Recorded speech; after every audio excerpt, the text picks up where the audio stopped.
नमस्कार मित्रांनो, आजच्या व्हिडिओमध्ये आपण एका अशा विषयावर चर्चा करणार आहोत जो खूप जास्त इंटरेस्टिंग आहे लोकांमध्ये। आज आपण चर्चा करणार आहोत की इमर्जन्सी फंड काय आहे, तो कसा क्रिएट करायचा, इमर्जन्सी फंड मध्ये किती पैसे आपल्याला टाकायला पाहिजेत आणि ते पैसे कुठे इन्व्हेस्ट केले पाहिजेत। तर आजच्या व्हिडिओमध्ये या प्रश्नांची तर उत्तर मी तुम्हाला देणारच आहे, पण त्याशिवाय व्हिडिओच्या शेवटी तुम्हाला मी एक स्प्रेडशीट सांगणार आहे कशा पद्धतीने तुम्हाला तुमचा इमर्जन्सी फंड मॅनेज करायचा आहे किंवा कशा पद्धतीने तो इन्व्हेस्ट करायचा आहे। त्यामुळे व्हिडिओ शेवटपर्यंत बघा।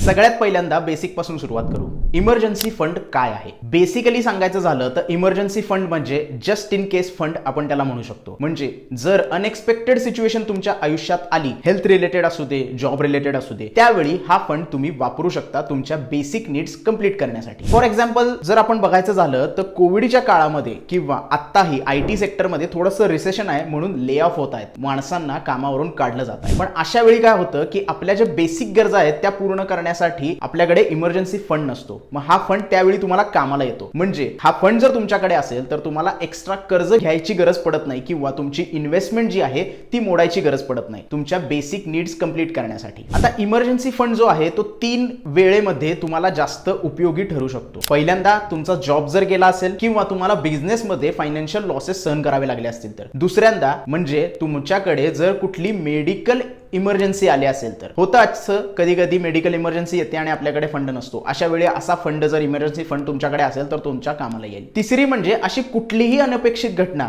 किंवा इव्हेंट जे असतात ते अनएक्सपेक्टफुली आपल्याकडे येतात, फायनान्शियल क्रायसिस आपल्याकडे होतात आणि त्यावेळेला आपल्याला हा इमर्जन्सी फंड खूप जास्त कामाला येतो। आता आपण बघूया की इमर्जन्सी फंडचं एवढं इम्पॉर्टन्स काय आहे। तुम्ही म्हणत असाल की मी जास्त चांगले पैसे कमवतोय, मला सॅलरी खूप चांगली आहे, माझी सेव्हिंग्सही खूप चांगली आहे, मग वेगळ्या फंडची गरज काय आहे मला? मी तुमच्या मताची सहमत आहे। तुम्ही चांगलं सेव्हिंग करताय, चांगल्या सॅलरी मध्ये आहे, तुम्हाला चांगला पगार मिळतोय, पण जर तुम्ही इमर्जन्सी फंड वेगळ्या बाजूला काढून ठेवला नाही तर तुम्हाला कुठली तरी अशी इमर्जन्सी जर आली तर त्यावेळी तुमचे सेव्हिंग्स यूज करावे लागतात। म्हणजे तुमचा नॉन इमर्जन्सी फंड तुम्हाला यूज करावा लागतो आणि तो तुम्हाला जर यूज करायचा नसेल तर तुम्ही इमर्जन्सी फंड हा वेगळा काढून ठेवणं खूप जास्त गरजेचं आहे। आणि दुसरा फायदा म्हणजे जर तुमच्याकडे इमर्जन्सी फंड तुम्ही बाजूला काढून ठेवत असाल, म्हणजे सेव्हिंग पेक्षा वेगळा कुठला तरी फंड असा आहे जो तुमचा इमर्जन्सी फंड म्हणून तुम्हाला कामाला येणार असेल तर तुम्हाला मेंटल स्ट्रेस पण होत नाही की बाबा माझे सेव्हिंग संपतील, माझ्यावर ही इमर्जन्सी आली आहे, आता माझे सेव्हिंग पण संपतील आणि काय व्हायचं पुढे, हा तुमच्याकडे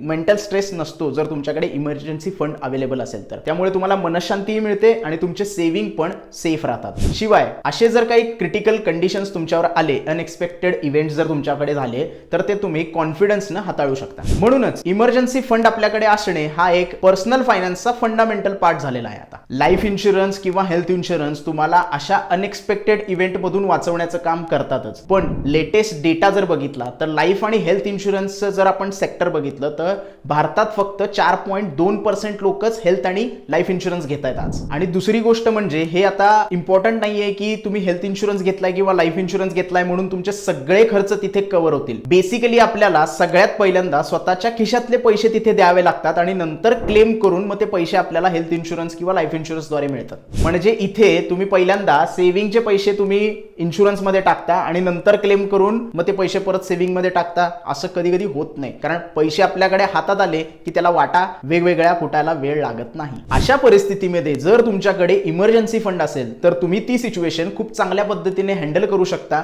आणि तुमचे सेव्हिंग्स पण तिथे खर्च होणार नाहीत। बाय द वे, आता आम्ही लेटेस्टच कॉमन इन्शुरन्स ट्रॅप नावाचा एक व्हिडिओ ग्रो इन्शुरन्स अकॅडमी या नवीन चॅनलवर अपलोड केलेला आहे। इन्शुरन्स खरेदी करताना कुठल्या गोष्टींची काळजी तुम्ही घेतली पाहिजे या व्हिडिओमध्ये सगळी माहिती दिलेली आहे। तुम्ही जर तो व्हिडिओ बघितला नसेल तर आत्ताच जाऊन तो व्हिडिओ बघा आणि ग्रो इन्शुरन्स अकॅडमी या चॅनललाही सबस्क्राईब करा। आता आपल्याला कळाले आहे की इमर्जन्सी फंड म्हणजे काय आणि त्याचे इम्पॉर्टन्स काय काय आहेत। आता मी तुम्हाला सांगतो की या इमर्जन्सी फंड मध्ये तुम्ही किती रुपये टाकले पाहिजेत। इमर्जन्सी फंड मध्ये किती पैसे आपल्याला टाकले पाहिजेत याच्यासाठी मोठ्या मोठ्या इन्व्हेस्टरनी एक थंब रूल बनवलेला आहे। आता इन्व्हेस्टरच्या या थंब रूल नुसार जर तुम्ही बघायला गेलात तर तुमच्याकडे कमीत कमी 6 महिने पुरेल इतका इमर्जन्सी फंड असला पाहिजे. म्हणजे वर्स्ट केस सिनेरिओ जर आली तर तुमच्याकडे 6 महिने काही जॉब नसेल किंवा काही कंडिशन असे आले असेल तर 6 महिने तुमच्या बेसिक नीड्स भागवता यावे एवढ्या पैसा तुमच्याकडे इमर्जन्सी फंड मध्ये असला पाहिजे. पण आम्ही आज जे तुम्हाला एक्झाम्पल सांगणार आहोत त्या एक्झाम्पल मध्ये आम्ही एकदम वर्स्ट केस सिनेरिओ पकडला आहे आणि म्हणून 12 महिन्याचा इमर्जन्सी फंड तुमच्याकडे कशा पद्धतीने असला पाहिजे याच्याबद्दल तुम्हाला आम्ही सांगणार आहोत. आता या खर्चामध्ये तुमचे वेकेशन्स, तुमचे आउटिंग, पबिंग किंवा रेस्टॉरंट मध्ये जाऊन जेवण करणे, अदर एक्सपेन्सेस जे असतात जे महागासाठी आपण करतो, आपल्या चैनीसाठी आपण करतो, हे काउंट करत नाहीये मी. कारण हे जर काउंट केले तर तुमचा इमर्जन्सी फंड खूप मोठा होईल. आणि मला एक गोष्ट सांगा, तुम्ही इमर्जन्सीच्या काळामध्ये अशा सगळ्या गोष्टी कराल का? नाही ना. आणि मी 6 ते 12 महिन्याच्या कालावधीचा म्हणजे विचार करतोय इथे. म्हणजे समजा एखादी इमर्जन्सी कंडिशन आली, मेडिकल कंडिशन आली, तर त्यातून बरा व्हायला किती वेळ लागणार आहे हे आपल्याला माहित नसतं. म्हणून आपण 6 ते 12 महिन्याचा काळ इथे पकडलाय. किंवा फॉर एक्झाम्पल तुमचा जॉब गेलाय तर नवीन जॉब तुम्हाला मिळण्यासाठी किती कालावधी लागेल याचा अंदाज आपल्याला बांधता येत नाहीये. म्हणून या काळामध्ये तुमच्या फॅमिलीला कुठलेही आर्थिक बर्डन होऊ नये किंवा परिस्थितीला सामोरे जाऊ नये म्हणून हा इमर्जन्सी फंड आपल्याला जमा करायचा आहे. फॉर एक्झाम्पल जर बघायचं गेलं तर तुम्ही 20,000 रुपये तुमच्या खर्चासाठी वापरत असाल, म्हणजे घर खर्चासाठी वापरत असाल, तर 6 महिन्याचा हिशोब केला तर 1,20,000 रुपये तुमच्याकडे इमर्जन्सी फंड असणे खूप जास्त गरजेचं आहे. आणि मी इथे 1 वर्षाचा हिशोब करतोय, म्हणजे तुमच्याकडे 2,40,000 रुपये असणं खूप जास्त गरजेचं आहे ऍज अ इमर्जन्सी फंड. आता आपण काही केस स्टडीज बघूया, त्यानुसार तुम्हाला तुमचा इमर्जन्सी फंड कसा तयार करता येईल याच्याबद्दलची उदाहरणं बघूया. आता या गुगल शीटच्या मदतीद्वारे आपण तुमचा इमर्जन्सी फंड कसा तयार करायचा याबद्दलचं एक एक्झाम्पल बघूया. अनु एका बेंगलोरच्या स्टार्टअप मध्ये गेल्या 1 वर्षापासून काम करते आणि तिचा महिन्याचा पगार 50,000 रुपये आहे. आता अनुला भाड्यासाठी आणि इतर प्रवासासाठी 12,000 रुपये महिना इतके द्यावे लागतात. त्याशिवाय अनुने काही काळापूर्वी काही डाऊन पेमेंट करून 5 लाखाचं कर्ज घेतलेलं आहे, त्याचा EMI 8,000 रुपये तिला पे करावा लागतो कारण तिने गाडी घेतलेली आहे त्या कर्जावर. याशिवाय ती दर महिन्याला युटिलिटीजवर 2,000 रुपये, ग्रॉसरीजवर 3,000 रुपये आणि मित्रांसोबत पार्टी करण्यासाठी किंवा रेस्टॉरंटमध्ये खायला जाण्यासाठी 3,000 रुपये खर्च करते. आणि एवढेच नाही, अनु युट्यूबवर ग्रोला फॉलो करते, त्यामुळे तिला इन्व्हेस्टमेंट आणि हेल्थ इन्शुरन्स बद्दल खूप चांगली माहिती आहे. म्हणून ती दर महिन्याला 2,000 रुपये हेल्थ इन्शुरन्स आणि 5,000 रुपये SIP मध्ये इन्व्हेस्ट करते. तर आता आपण हे सगळे अमाउंट बघितल्यानंतर अनुचा मासिक खर्च हा 35,000 रुपये होतो, राईट? पण लक्षात ठेवा, मी तुम्हाला काय सांगितलं होतं, तुमचे इन्व्हेस्टमेंट आणि तुमचे जे रेस्टॉरंट आणि पार्टीचे खर्च आहेत ते आपण इमर्जन्सी फंड मध्ये पकडत नाहीये. त्यामुळे आपण 5,000 रुपये SIP चे आणि 3,000 रुपये लेजर खर्च जो आहे तो इथे पकडणार नाहीये. आता अनुचा मासिक खर्च होतो 27,000 रुपये. आता या गोष्टीचा जर विचार केला तर अनुला तिचा इमर्जन्सी फंड हा 6 महिन्यासाठी गोळा करायसाठी, म्हणजे 6 महिन्याचा इमर्जन्सी फंड जर तिला जमा करायचा असेल तर तिला 1,62,000 रुपये जमा करावे लागतील. आता आमच्या टीमने या गुगल शीटवर 12 महिन्याचा जो इमर्जन्सी फंड आहे तो कसा जमा करायचा याच्याबद्दलची माहिती दिलेली आहे. पण मी इथे फक्त 6 महिन्याच्या खर्चासाठीच तुम्हाला कॅल्क्युलेशन सांगणार आहे. आता हे सरळ सरळ आपल्याला दिसत आहे की 1,62,000 रुपये एवढी अमाऊंट एकत्र जमा करणे अचानकपणे शक्य होणार नाही. आणि जर तसं करायचं असेल तर अनुला 15,000 रुपये महिना सेव्ह करावे लागतील. तसेच पूर्ण 15,000 रुपये इमर्जन्सी फंड मध्ये टाकणे हे काय शक्य होणार नाही, कारण आपलं आयुष्य हे गुगल स्प्रेडशीटवर नाही चालत. आयुष्यात चढ उतार होतच असतात. तर समजा इथे अनुने दरमहा 10,000 रुपये जर इमर्जन्सी फंड मध्ये टाकले तर पूर्ण अमाऊंट गोळा होण्यासाठी कमीत कमी तिला 16 महिन्याचा कालावधी द्यावा लागेल. म्हणजे 1.5 वर्ष फक्त इमर्जन्सी फंड जमा करण्यासाठी देणे हे काही बरोबर नाहीये, कारण हा खूप मोठा वेळ आहे. आता आपण दुसरा सिनेरिओ बघूया. जर अनुने सॅटर्डे संडे किंवा फ्रायडे नाईटच्या पार्टीला जाण्याचं टाळलं आणि SIP ची अमाऊंट पण 50% कमी केली तर तिचे 1,500 रुपये, पार्ट्यांचे 2,500 रुपये जवळजवळ SIP चे वाचतील. म्हणजे 4,000 रुपये ती एक्स्ट्रा सेव्ह करू शकेल. आता पहिल्यांदा ती 10,000 रुपये इमर्जन्सी फंड मध्ये टाकत होती, आता हे एक्स्ट्रा 4,000 रुपये सेव्ह केलेले पण ती ऍड करू शकेल. म्हणजे जर 14,000 रुपये महिन्याला ती इमर्जन्सी फंड मध्ये टाकत असेल तर तिचा पूर्ण इमर्जन्सी फंड तयार व्हायला 12 महिन्याचा कालावधी लागेल. आता हे गोल अचीव्ह करायसाठी 1 वर्षाच्या आतमध्ये कशा पद्धतीने आपल्याला प्लॅनिंग करायचे याच्याबद्दल पण चर्चा करूया. मित्रांनो, हा भारत देश आहे, आपल्याकडे सणवार येतच असतात आणि नातेवाईक पण येत असतात. समजा अनुला सणावाराच्या दिवसामध्ये तिच्या नातेवाईकाकडनं किंवा तिच्या पालकांकडनं 10,000 रुपये मिळत असतील आणि तिला नोकरीमध्ये चांगले काम केल्यासाठी 50,000 रुपये वार्षिक बोनस देखील मिळत असेल. आता समजा जर ही 60,000 रुपयाची अमाऊंट लमसम अमाऊंट जर अनुने इमर्जन्सी फंड साठी ठेवली तर तिला आता फक्त 1,02,000 रुपये जमा करावे लागणार आहेत. आणि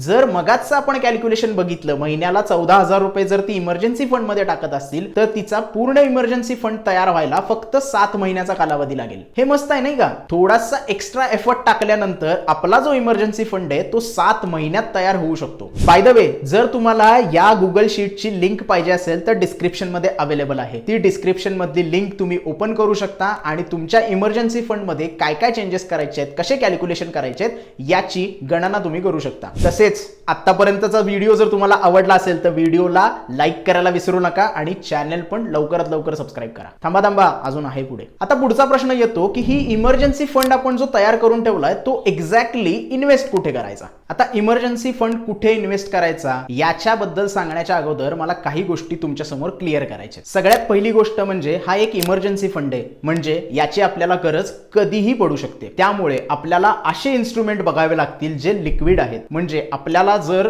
उद्या गरज पडली तर त्यातून आपल्याला पैसे काढता आले पाहिजेत. म्हणून अशा प्रकारे आपल्याला जर इन्व्हेस्टमेंट करायची असेल तर पहिल्यांदा एनपीएस आणि पीपीएफ हा ऑप्शन अवॉइड केला पाहिजे, कारण त्याला लॉकिंग पिरियड असतो. जोपर्यंत तो लॉकिंग पिरियड कंप्लीट होत नाही तोपर्यंत आपण ते पैसे काढू शकत नाही. दुसरी गोष्ट, हा आपत्कालीन फंड आहे, म्हणजे इमर्जन्सी फंड आहे, म्हणजे हा फंड कमी होऊन चालणार नाही आपल्याला, कारण जेव्हा आपल्याला गरज असेल तेव्हा पूर्णच्या पूर्ण फंड आपल्याला वापरता आला पाहिजे. म्हणजे दुसरा पर्याय जो आहे तोही वापरता येणार नाही, तो म्हणजे स्टॉक इन्व्हेस्टमेंटचा. कारण तुम्ही जर आज स्टॉक मध्ये इन्व्हेस्टमेंट केली आणि समजा 1 महिन्यानंतर तुम्हाला इमर्जन्सी आली आणि तो फंड वापरायचा असेल आणि त्यावेळेला जर स्टॉकची किंमत कमी झाली असेल तर तुमचा फंडही कमी होईल. त्यामुळे हा ऑप्शनही आपल्याला अवॉइड करायला लागेल. सेम स्टॉक प्रमाणे इक्विटी म्युच्युअल फंड मध्ये पण आपण या गोष्टींची रिस्क घेऊ शकत नाही. आता तिसरा मुद्दा म्हणजे लो व्हॉलॅटिलिटी आणि हाय लिक्विडिटी असा आपला इमर्जन्सी फंड आहे. त्यामुळे आपल्याला ऍटलीस्ट इन्फ्लेशन रेट पेक्षा चांगले रिटर्न्स इथे मिळाले पाहिजेत किंवा त्या पद्धतीने तो वाढलाही पाहिजे. त्यामुळे आपल्याला या गोष्टींची काळजी घेतली पाहिजे की पोस्ट टॅक्स रिटर्न जे आहेत इमर्जन्सी फंडचे ते इन्फ्लेशन पेक्षा थोडेसे चांगले असले पाहिजेत. बेटर सांगू का,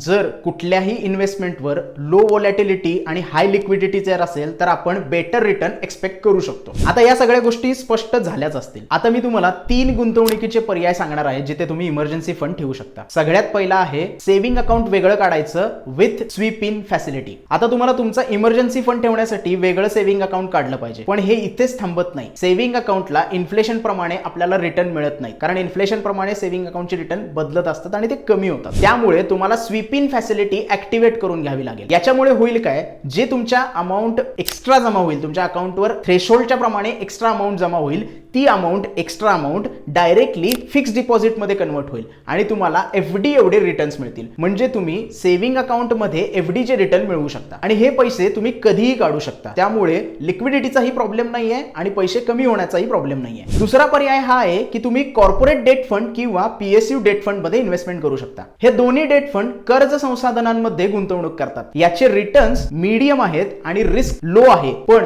इन्फ्लेशन पेक्षा जास्त रिटर्न तुम्हाला नक्कीच मिळतील. तिसरा पर्याय आहे लिक्विड फंड. लिक्विड फंड खूप जास्त सेफ मानले जातात आणि जर मोठ्या मोठ्या इन्व्हेस्टर ऍडवायझरचं जर तुम्ही बघितलं तर डेट म्युच्युअल फंड पेक्षा जास्त सेफ आणि त्याच्यामध्ये लिक्विडिटी फंड खूप चांगली असते आणि सेव्हिंग अकाउंट पेक्षा पण जास्त रिटर्न तुम्हाला लिक्विड फंड देऊ शकतो. इथे एक गोष्ट तुम्हाला लक्षात घेतली पाहिजे, डेट फंड मध्ये जर तुम्ही इन्व्हेस्टमेंट करत असाल तर तुमचे पैसे परत तुमच्या बँक अकाउंट मध्ये रिडीम करण्यासाठी 1 ते 3 दिवसाचा कालावधी तुम्हाला द्यावा लागतो. पण काही म्युच्युअल फंडनी आता एटीएम पण द्यायला चालू केलं आहे त्यांच्या गुंतवणूकदारांना, जेणेकरून तुम्ही दिवसाला त्या एटीएमचा वापर करून काही रक्कम काढू शकता. उदाहरणार्थ निपॉन इंडिया म्युच्युअल फंड. आता last but not a list, आता तुम्ही या तिन्ही ऑप्शनचा समान वापर करू शकता. म्हणजे तुम्ही 50% तुमच्या वेगळ्या अकाउंटमध्ये पैसे ठेवू शकता with sweep in facility, 25% amount तुम्ही लिक्विड फंड मध्ये टाकू शकता आणि 25% अमाऊंट तुम्ही डेट फंड मध्ये पण टाकू शकता. या तिन्ही ऑप्शनचा समान जर वापर केला तर तुमचे पैसे व्यवस्थितरित्या इन्व्हेस्टेडही राहतील आणि कुठला धोकाही निर्माण नाही होणार. पण एक गोष्ट लक्षात ठेवा मित्रांनो, इमर्जन्सी फंड तयार करणे ही काही एक टाइमची प्रोसेस नाहीये. तुमचे खर्च,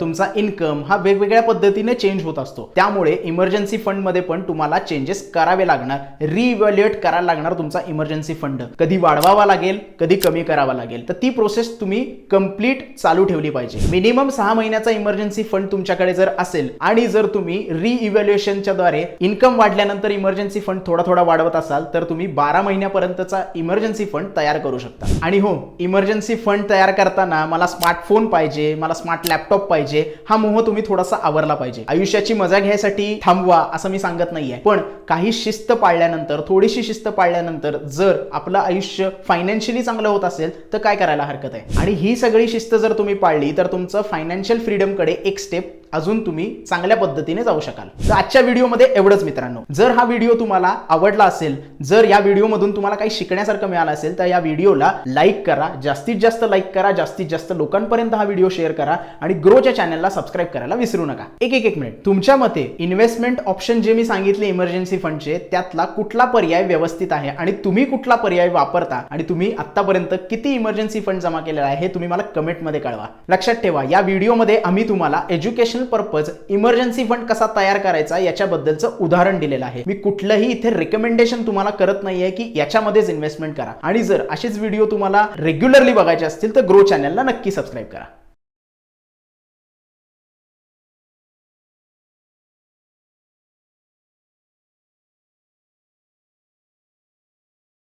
Investment in securities market are subject to market risks. Read all the related documents carefully before investing. Please read the risk disclosure documents carefully before investing in equity shares, derivatives, mutual fund, and or other instruments traded on the stock exchanges.